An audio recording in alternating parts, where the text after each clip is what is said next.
Bonjour à tous, c'est Fouad. Bon, nouvelle vidéo pour répondre à une question qu'on m'a posée. Comment et quelle stratégie utiliser pour baisser le prix d'un bien immobilier?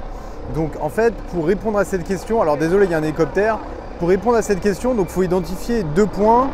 Donc la première partie, c'est le profil du vendeur. Tout simplement, pourquoi est-ce que le vendeur vend? Est-ce qu'il veut arbitrer un bien immobilier? Est-ce qu'il a ce bien immobilier depuis longtemps?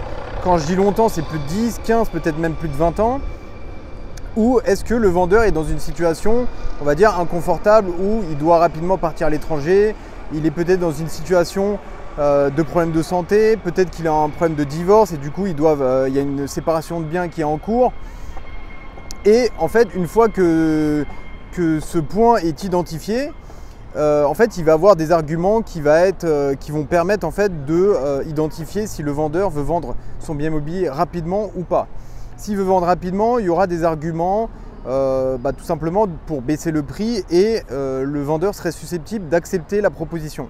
Dans le cas contraire, si c'est un acheteur qui vient juste d'acheter le bien et qui revend le bien d'ici 2 ans, au bout de 2 ans, on sait très bien que le vendeur n'a pas eu le temps d'amortir et de payer en fait son bien immobilier, donc on va dire le crédit du bien immobilier. Donc mathématiquement, il sera moins flexible à baisser le prix, tout simplement parce qu'il voudra encaisser une somme pour rembourser la banque. Alors que si on a un vendeur qui a le bien immobilier depuis plusieurs années, 10, 15, 20 ans, en fait, il a déjà eu le temps de rembourser son crédit. Donc, il aura plus de flexibilité à baisser le prix, tout simplement parce qu'il n'aura plus la pression de la banque. Donc ça, en fait, par rapport au profil du vendeur, on pourra identifier si oui ou non. Bon, désolé, je me suis fait couper par des gens qui voulaient me prendre en photo alors que j'étais en pleine vidéo. Donc, je récapitule. Profil du vendeur. Est-ce que le vendeur a déjà il a acquis son bien immobilier depuis plusieurs années, 10, 15, 20 ans? En fonction de ça, on pourra identifier si oui ou non le vendeur a une pression de sa banque, c'est-à-dire pour rembourser son crédit bancaire ou pas. Donc s'il a une pression de sa banque, il voudra absolument récupérer son montant, voilà, le delta de son montant pour pouvoir récupérer et rembourser la banque.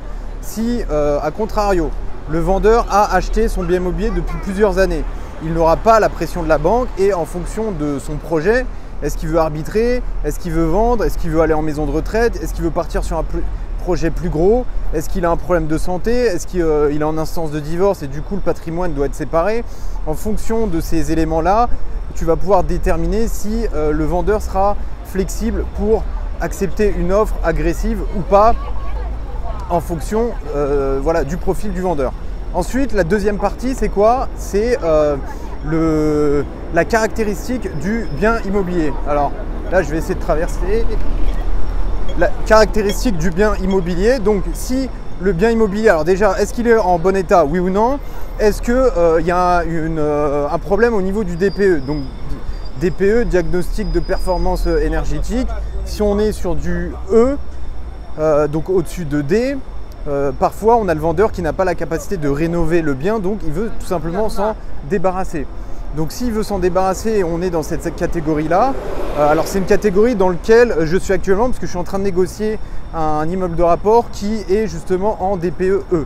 Alors je vais juste essayer de mettre comme ça, voilà, qui est en DPE E.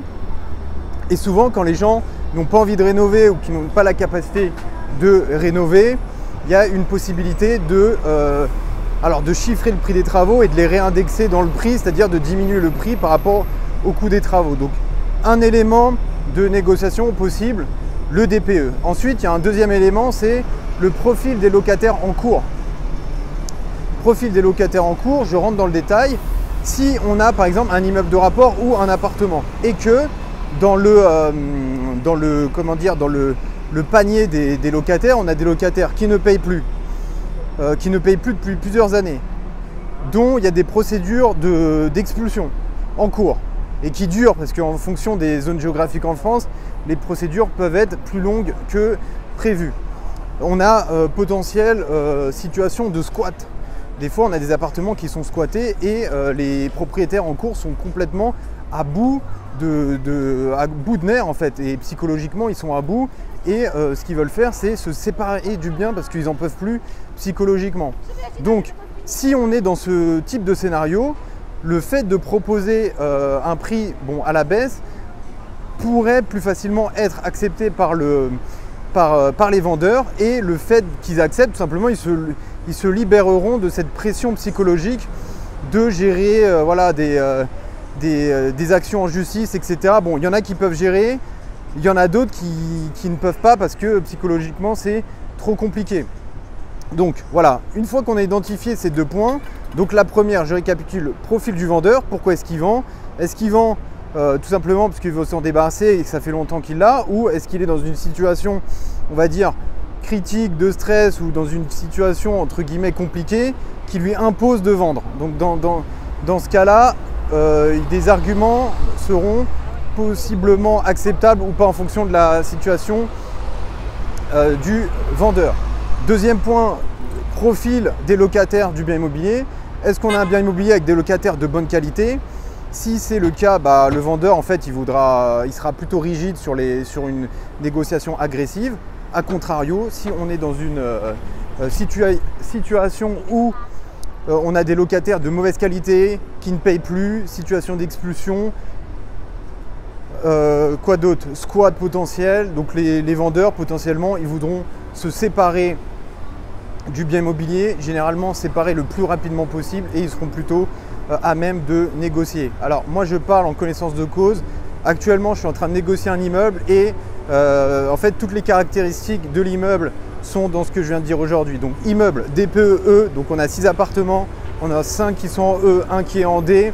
Sur les 6 appartements, on a 2 locataires qui ne payent plus, on va dire ils touchent la CAF mais ils ne payent plus le delta de CAF, et on a un autre appartement où carrément il y a une procédure d'expulsion qui a été commencée depuis longtemps, dont les locataires ne payent tout simplement plus, et du coup ils attendent que les actions en justice avancent, et puis même des fois il peut y avoir une condamnation à l'expulsion, mais la préfecture refuse d'expulser parce que contexte particulier, association, etc. Donc voilà, identifier profil du vendeur, caractéristiques du bien immobilier, locataire. En fonction de ça, tu pourras déterminer si des négociations agressives peuvent être possibles. Encore une fois, 10, 20, 30%. L'idée, c'est toujours acheter en dessous du marché. Et encore une fois, il y a pas mal de gens qui ont peur, mais une négociation commence au moment où la personne d'en face dit non. Donc au moment où la personne d'en face dit non, c'est là que la négociation commence, et il ne faut pas s'arrêter là. Moi j'ai déjà fait des propositions où complètement on m'a dit je ne te vends pas et je ne te vendrai jamais. J'ai attendu un peu et finalement j'ai réussi à négocier et à avoir le bien immobilier au terme que j'avais proposé. Voilà. Faut être patient. Je sais que lorsqu'on achète le premier bien immobilier, on est souvent impatient, on veut signer très rapidement. Mais voilà, avec l'expérience, premier bien, deuxième bien, troisième bien, le temps est en notre faveur. Voilà, donc n'hésite pas, si tu as des questions, tu les mets en commentaire, tu likes cette vidéo, tu t'abonnes, et je te donne rendez-vous dans la prochaine vidéo. Merci.